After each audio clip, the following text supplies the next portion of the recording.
Today is the day. Almost 2 years of preparation for this mission. A lot of laughs along with the failures, of course. We knew this day would come.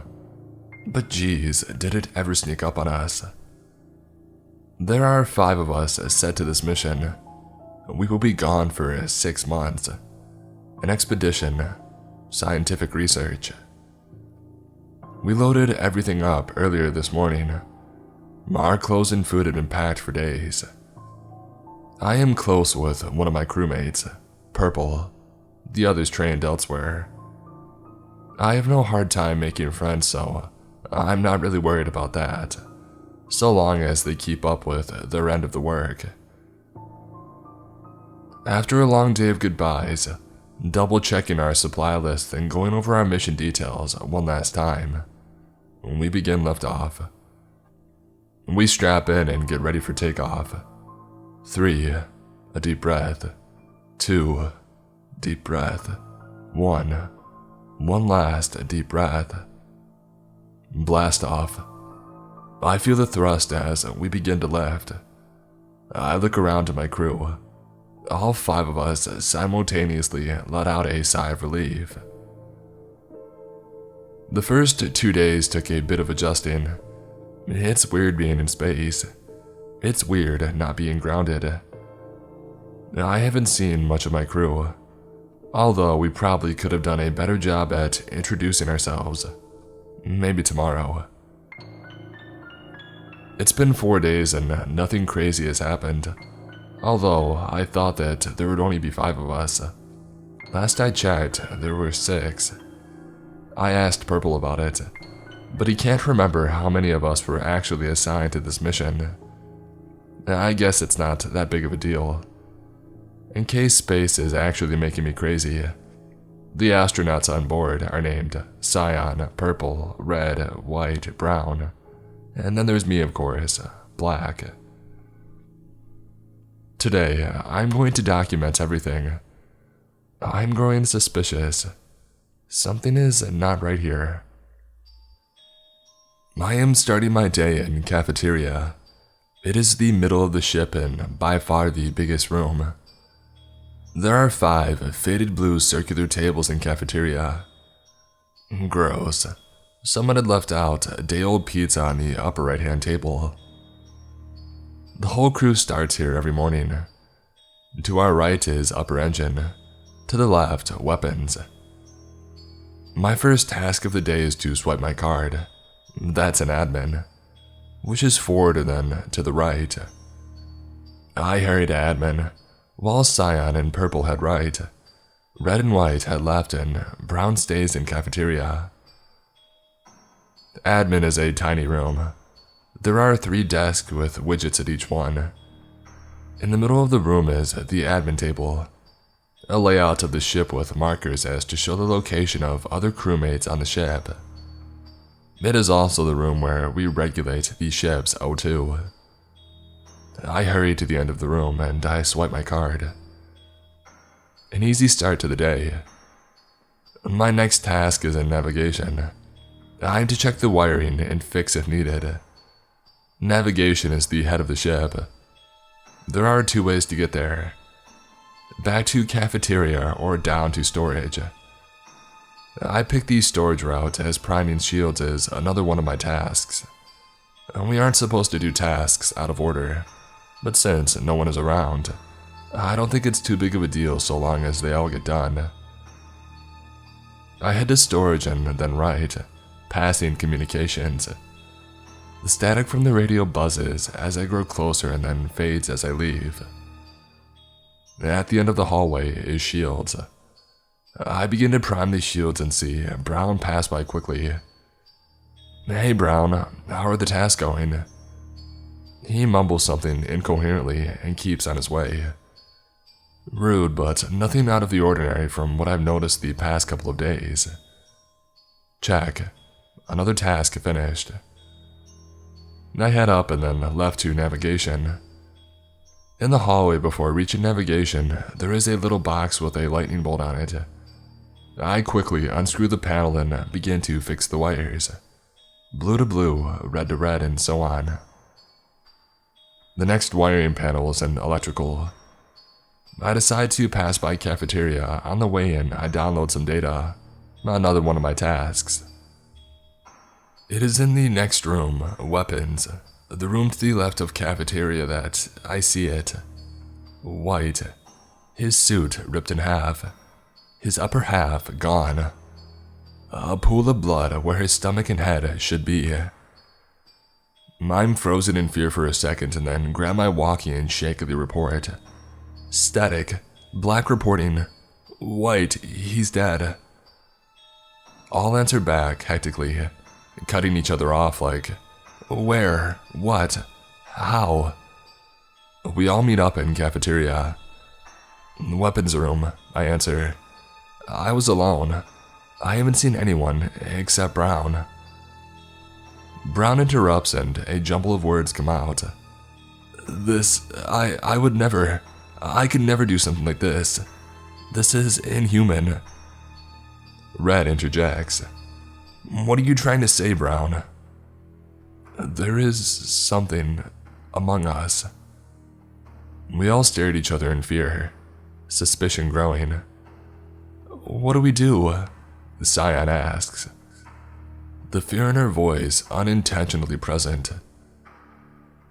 Now that we're all here, I can only remember 5 boarding passes. Why are there 6 of us? She demands. We need to take a vote. I can't recall who wasn't supposed to be here. I thought so too, Cyan. I assure her. I tried to ask Purple, but he couldn't remember. How would I know? Purple interjects. I'm not the boarding pass inspector.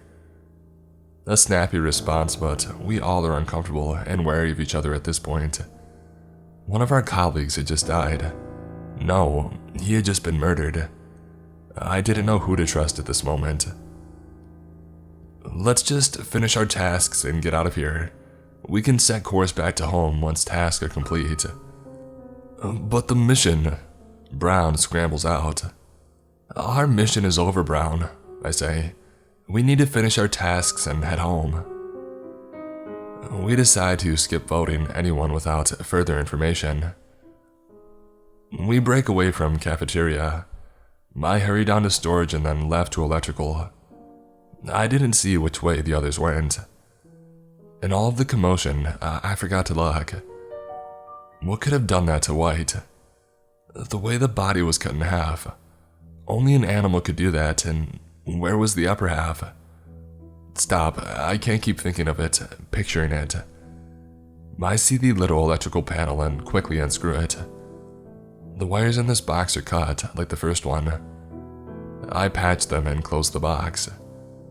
Shoot, in all the commotion, I forgot to do my task in cafeteria. I head back up to cafeteria to download important data. Might as well report what we found in the week since launch. The signal often cuts out, so while I do this task, I unfortunately cannot leave. It's a couple second wait, but it feels like minutes. At 86% completion, the walkie cackles. It's red. Purple is dead. No one responds right away. A simultaneous silence as what we all feared is brought into existence. There really is something here, and it's killing us one by one. Meet me in cafeteria, Red struggles to say. You can hear the pain in his voice. Where? Cyan demands. Lower engine, Red answers. I don't want to randomly throw names, but I saw Brown following Purple earlier. They were together. Lies, Brown mumbles. He's lying. He looks to the rest of us, his helmet black and opaque. I cannot see his face, just like he cannot see mine.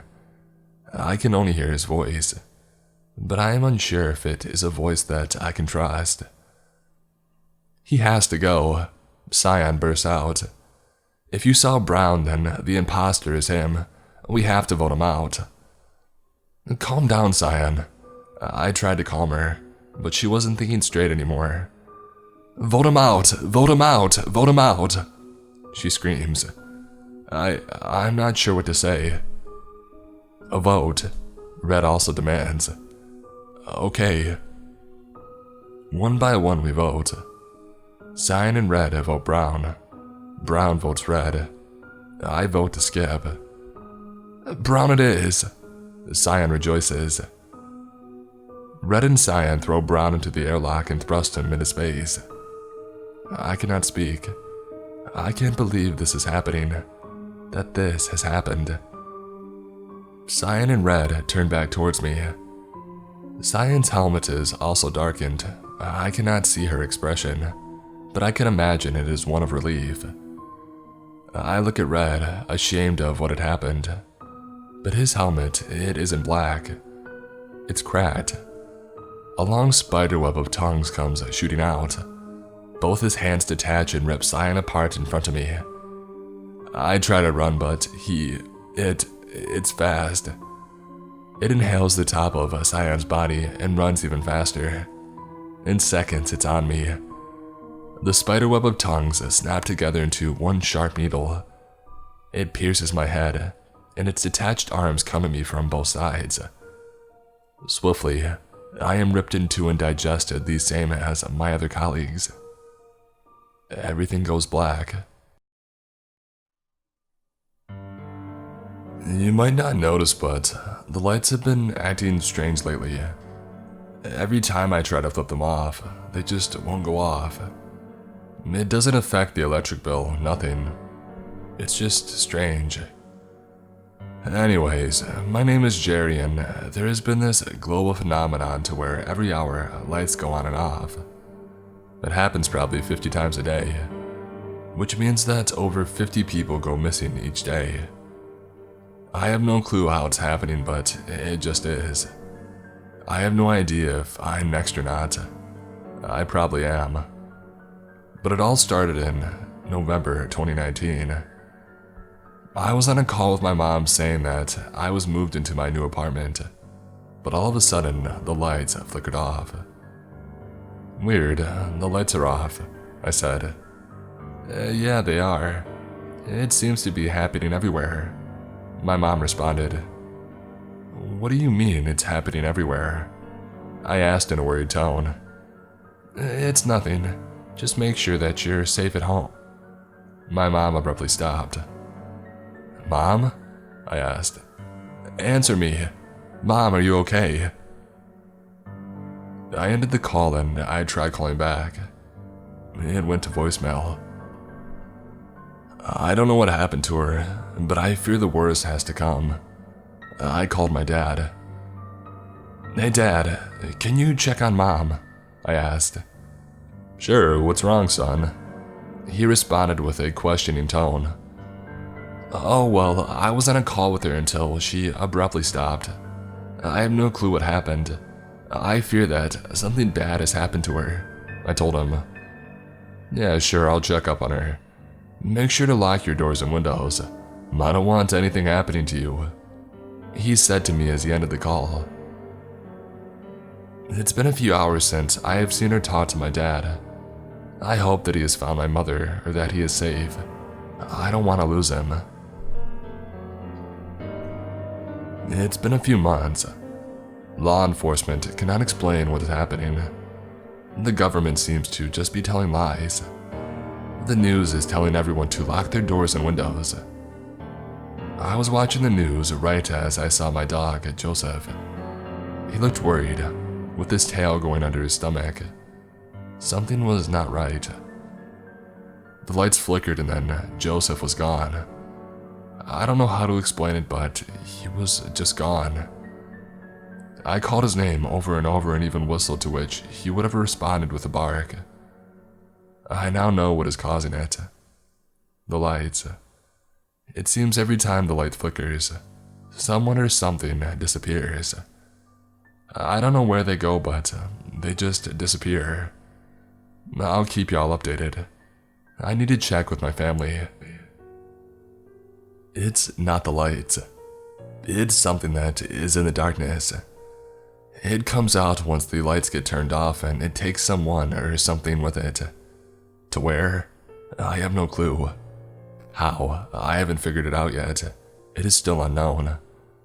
I will start researching about it. Until then, please be safe. Hey guys, it's been a few hours since I've last updated. Anyways, research seems to help quite a bit. The government is telling the truth. They're saying it was a biological test subject that escaped containment, and it seems that he takes people or animals every time the lights go off.